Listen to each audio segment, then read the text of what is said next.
Time Lansky's place at the center of the organized crime world was on public display.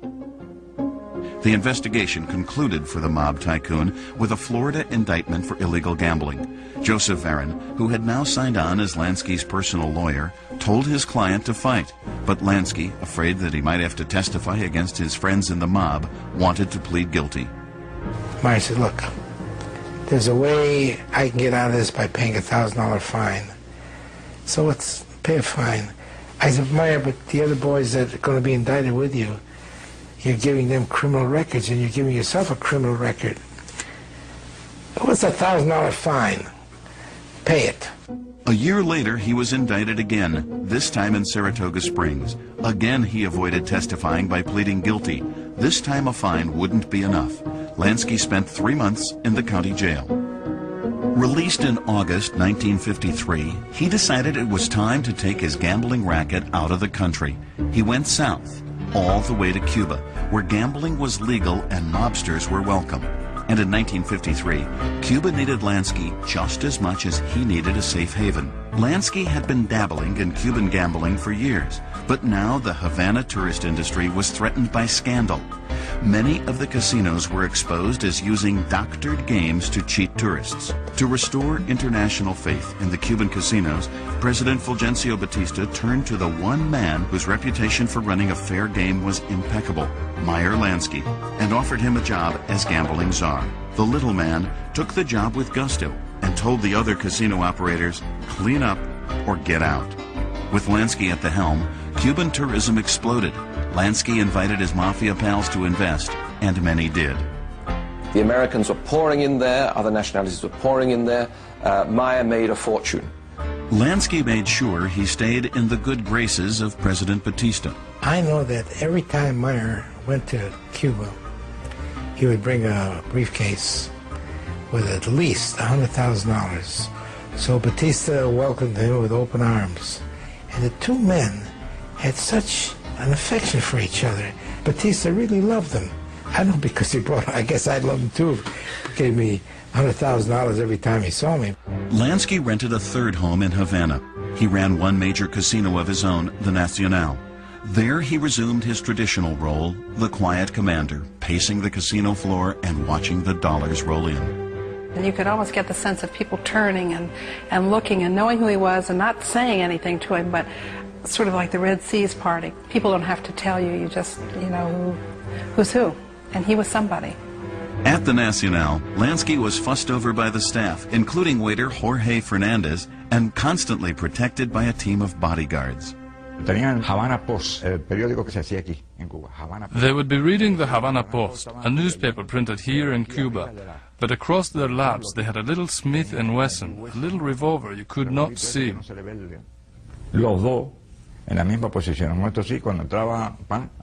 It was in case someone should make an attempt on the life of Meyer Lansky.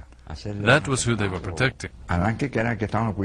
Cuba looked like a sure thing. So in 1956, the man who warned his own friends not to gamble placed his biggest wager yet. He pulled all this money together to actually invest further, reinvest, like the good businessman, in this wonderful hotel, the Riviera, which was in its day and remains the best hotel in Cuba, the most comfortable, the first one with central air conditioning instead of all those little boxes in the windows dripping water down. Lansky began spending more of his time in Cuba, away from the grip of American investigators. But even the mafia tycoon couldn't stay out of the law's clutches forever. In October 1957, New York mob boss Albert Anastasia was murdered in a Manhattan barbershop. New York police knew that before his death, Anastasia had been looking to invest in Cuban casinos, so they wanted to question Meyer Lansky. Learning that Lansky was making a short trip to New York, the police pounced. Lansky was arrested and questioned about Anastasia. He denied any knowledge of the murder. I couldn't tell him anything. I know nothing about it. It was just as foreign to me as it would be to an Eskimo in Alaska. As an excuse for questioning Lansky, the police charged him with vagrancy, a technicality that the millionaire found especially offensive. Do you pay taxes in the United States? Oh, yes. Very dearly. But I'm a vagrant. The police put a tail on Lansky, Detective William Graff settled down in the lobby of Lansky's hotel. Within minutes, Lansky approached the cop. He said he wanted to confess to a problem. I know he was playing with me. No two ways about it. And finally said, I can't get good chickens in Cuba. I said, what? Good chickens in Cuba? And then he explained that he had a problem getting chickens to feed his guests at the hotel. The poultry shortage did not stop the Riviera Hotel from being a huge success. Lansky's gamble was paying off. He spared no expense, because here he was, legitimate, and could see this whole world of Caribbean tourism expanding. What he didn't reckon on were the guys with beards in the hills. For 3 years, Fidel Castro and his ragged army of revolutionaries had been running raids on Batista's military from their hideouts in the mountains. On New Year's Eve 1958, just 1 year after the Riviera opened, Castro's forces took control of Cuba's major cities. Batista fled. The next day, Castro entered Havana. Rebel troops took over the casinos, including the Riviera. In January, when my wife and I went there to the Riviera Hotel, there were Castro's men sleeping in the hallways, making a barracks out of it. These filthy soldiers with their beards, and it's just pathetic. And I think that hastened Meyer's illness, because he had a heart condition and a stomach condition. A year after the revolution, Castro banned gambling and declared the casino hotels the property of the government. Once again, Lansky was out of business. He had sunk almost his entire fortune into the Riviera Hotel, only to have it taken away gangster style at gunpoint. Now, the mob tycoon was going to have to find a new way to make his millions back.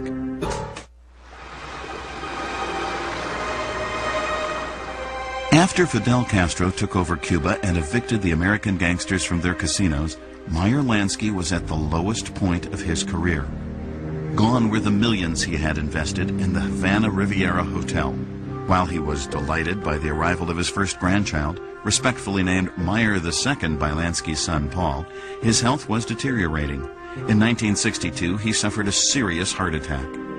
Worse, Lansky had now become a target in a clandestine FBI operation. Unauthorized bugs were installed in the homes of leading mobsters around the country, including Lansky's new ranch house near Miami.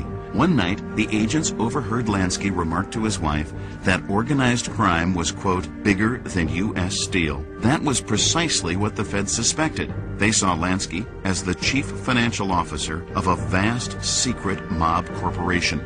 Other wiretaps seemed to support that impression, especially the surveillance of a New Jersey mobster named Anthony Gyp DiCarlo. On tape, DiCarlo boasted that Lansky had reopened his connections to Nevada gambling, was heavily involved in skimming profits from Las Vegas casinos, and was once again making millions.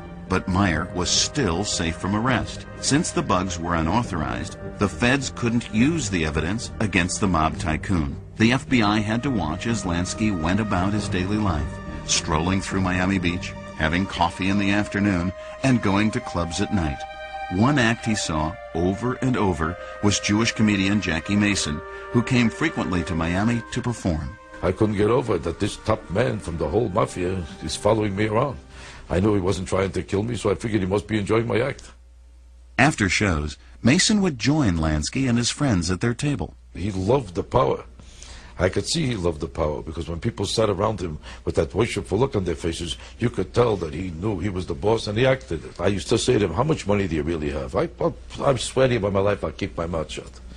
And he would laugh and change the subject, or give me a hug, or give me a kibitz, and I could never find out anything. The FBI was having the same problem. Lansky was proving to be an elusive target. So the FBI put together a team of agents called a strike force dedicated solely to nailing Lansky. At the helm was a young prosecutor named R.J. Campbell. One of the problems we had in dealing with Lansky was he was pretty much already retired, with maybe a quotation marks around the word retired. But he wasn't doing anything. He wasn't out committing anything which was even close to a crime, say. That didn't stop him from being one of the most famous underworld figures in America. His daily walks with his dog Bruiser made him easy prey for any photographer. Then, In March 1970, as Lansky returned from a vacation in Mexico, customs agents found in his luggage a bottle of ulcer medicine for which he had no prescription. He was arrested for possession of illegal drugs. A judge threw out the charge, but Lansky had had enough. He decided the best thing was just to get out and to take asylum where every Jew can take asylum, in Israel. Lansky had always admired Israel. When the Jewish state had been fighting for independence in 1948, Lansky held a fundraiser. He also claimed to have used his New York dock connections to stop arms shipments to the Arabs and reroute the weapons to Israel. Now he believed his loyalty would be rewarded. In June 1970, Lansky and his wife Teddy flew to Tel Aviv. In 1971, the Justice Department summoned him back. After 10 years of investigations, the feds had finally indicted Lansky for the skimming of Las Vegas casinos.